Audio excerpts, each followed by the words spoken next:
So, Andrew, today, the date of Easter is actually still not entirely set, that is, between Eastern and Western Christianities. But disputes over the precise date that Easter is supposed to be observed really go back almost all the way, don't they? They do, and two different kinds of controversies, basically. So the one you're referring to in the modern world has to do with how a particular calculation ought to work. So just in a nutshell, Easter should be on the Sunday after the first full moon after the vernal equinox. And this, of course, relates to the dating of Passover, because that full moon and the equinox are supposed to tell you when the middle of the month of Nisan would be. Mm-hmm. The reason that some Orthodox Christians and Western Christians calculate differently is because of how they calculate March 21st, the vernal equinox.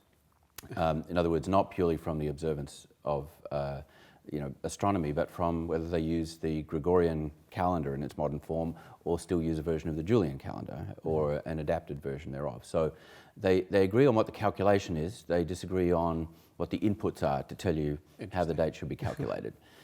In the ancient world, there was a different controversy. We said in another conversation that, of course, the earliest Easter is simply Passover, right, Christianized to various extents. But of course, Christian viewers will be familiar with the fact that Easter is celebrated on a Sunday and Passover is celebrated whenever it happens to fall. Exactly, whichever day of the week it falls. In other words, Passover is based on a lunar cycle within the year, but Easter, as it's always celebrated now, has a Sunday pop up. So how does this go? Well, when we first get evidence for Christian celebrations more explicitly in the 2nd century, there seem to have been two different patterns. There were two dates, just as now, but not the same two dates. So there are Christians who simply feel, understandably, that Passover is Easter, right, and they celebrate Easter when their Jewish neighbours are celebrating Passover, which is the 14th of the 14th Jewish month of Nisan. beginning the evening, and exactly. So it's whichever day of the week that falls. But through the same period, there was, of course, the emergence of the idea of the Christian celebration of Sunday on a weekly basis, which is a different kind of thing, but they connect in the issue of the resurrection, because the tradition in the Gospels themselves is that Jesus rose on the first day of the week, Sunday. Mm-hmm.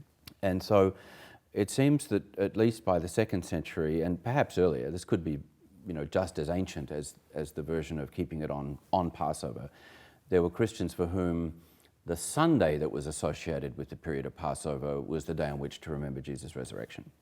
Now, I think it's very difficult or impossible to say which of these is actually the older tradition, because by the time we get the evidence for it, it's when they're already arguing about it. And it's possible that even though the two sides, threw conceptual rocks at each other saying, we did it first and you split us, you're doing something wrong, is always the way with these things. In fact, it may not have been the case at all. There may simply have been two independent traditions that sort of started noticing each other.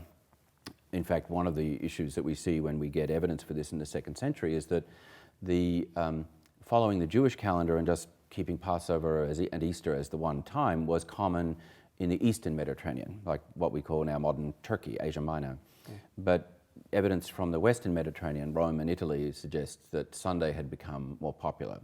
So this is one of the first really significant deep divisions within Christianity in a sort of political sense is bishops in different parts of the Mediterranean who otherwise seem to respect and like each other and agree on basics of doctrine as they're emerging around this time,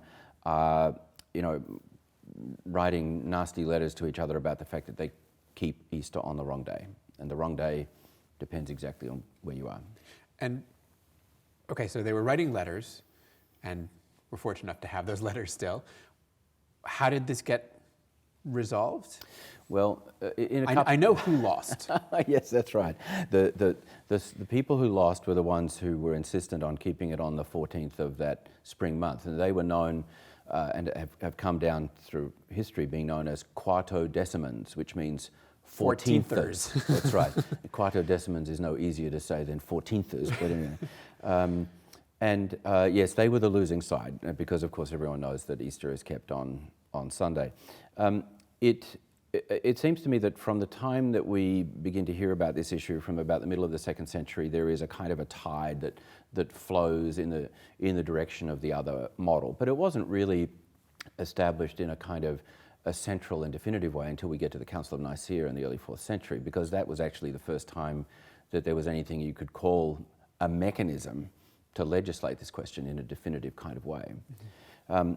The practice, though, I think, of keeping Easter on the 14th became a sort of a rump, as it were, across the course of the 3rd century, even though it didn't really disappear until that point. And there may have been people who actually kept it going a bit longer. You know, there's one thing about tradition. People find it difficult to give up. And sometimes, of course, when an authority structure tells you the tradition is wrong, that's exactly what gives people a little bit more juice. So it certainly, you know, it became extinguished as a tradition in the course of antiquity, but probably kicked on for a few hundred years, at least in some groups. So what was at stake? Yeah. Right. Why? I mean, you know, I understand, right? We celebrate on this day and you celebrate on that day, but especially if they're geographically isolated, you know, in a sense, what's the big deal? Yeah. I think there are a few things. I mean, and this doesn't necessarily amount to things that are big deals for us, but things that were big deals for them. One is that people care about tradition, and when they find that people are, you know, countermanding or not observing what they regard as an essential tradition, then that gives rise to anxiety or cognitive dissonance or whatever. So that can be a reason in itself, I think, for communities to become anxious. I think a little bit more seriously, there's also this question of, well, what is our identity? And what is it that we're doing by observing this tradition? Are we just doing it because it's tradition? What does it have to do with our believing in Jesus, who was raised at this particular time? Mm-hmm. And this then sort of leads into the third issue, which is perhaps the most crucial one in a way, that I think that the question of what Jewish communities were doing and what Christian communities were doing in the same places actually became an issue that fueled or incentivized the Christians to do something different. Mm-hmm. That, as we both know, there's a great deal of interaction between Jewish and Christian communities and traditions through this whole period, and a lot of it that gets documented for us is pretty negative. Yeah. And I think, to be honest, that the notion of not doing what the Jews do was probably a fairly significant catalyst towards the side that won out. Yeah. Interesting, because I you know, there's quite a lot of animus toward Judaism, particularly around Passover and Exodus, because you know, because it was taken up in such a strong way as this sort of the symbol for Jesus' death in particular. Yes. So that, you know, I can't remember its origin or Eusebius, it's probably both, who say things like, you know, right, you can't take it literally the way that the Jews do, right? Yeah. Where they actually, you know, yeah, like eat a certain thing or, you know, do right. a certain thing, right? That's, taking it literally is wrong. Yes.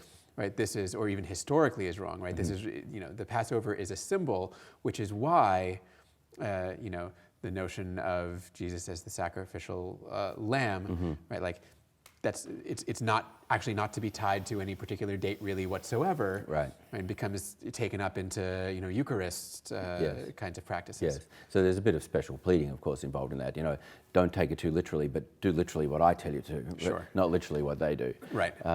There's also, of course, the problem that even in the 2nd century, we begin to get sort of explicitly anti-Jewish kinds of conversation about the death of Jesus, so that, you know, there are early Christian preachers at a time, by the way, when, of course, the Christians didn't exercise the kind of authority that they were later to do, you know, which you know, belongs to the history of anti-Semitism.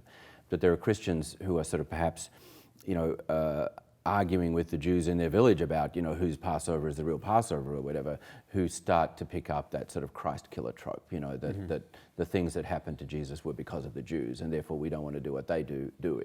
Right, and certainly, I mean, the Christ killer trope becomes so intimately tied up with Passover in particular, right. much later on. Indeed. Okay, so the Quartodecimans lose, mm-hmm. And as a result,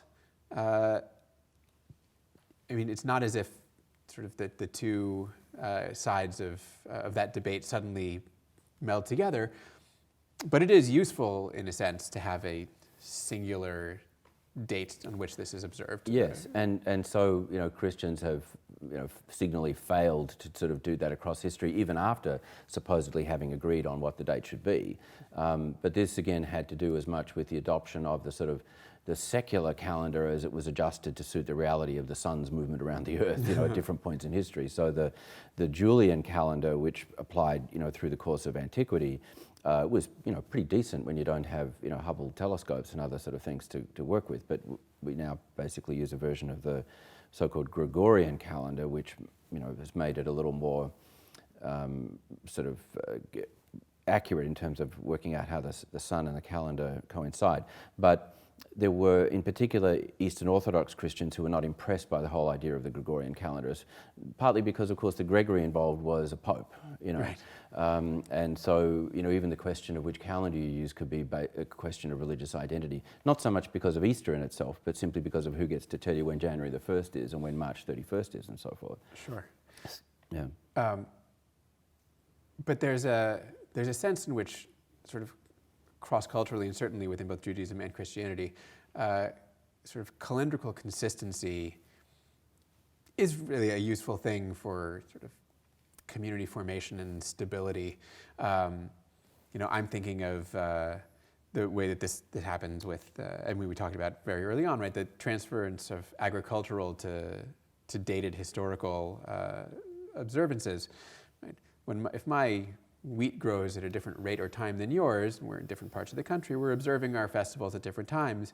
You put a date on it, and suddenly it doesn't matter where you are. Yeah. Right? We're all doing this at the same time. By the time we get to sort of the Passover Seder, right, now has nothing to do with agriculture. It's all about cultural formation and historical memory. And so, I can observe Passover in my home, and somebody 10,000 miles away can observe Passover in their home, and we can know that we're all doing the same thing at the same time and telling the same story. And it is constitutive for community. So calendar is not actually a sort of a small detail. No. Even as we may do different local practices within each, right? Like an Easter in one place doesn't necessarily look like an Easter somewhere else, and Passover here doesn't look like Passover there.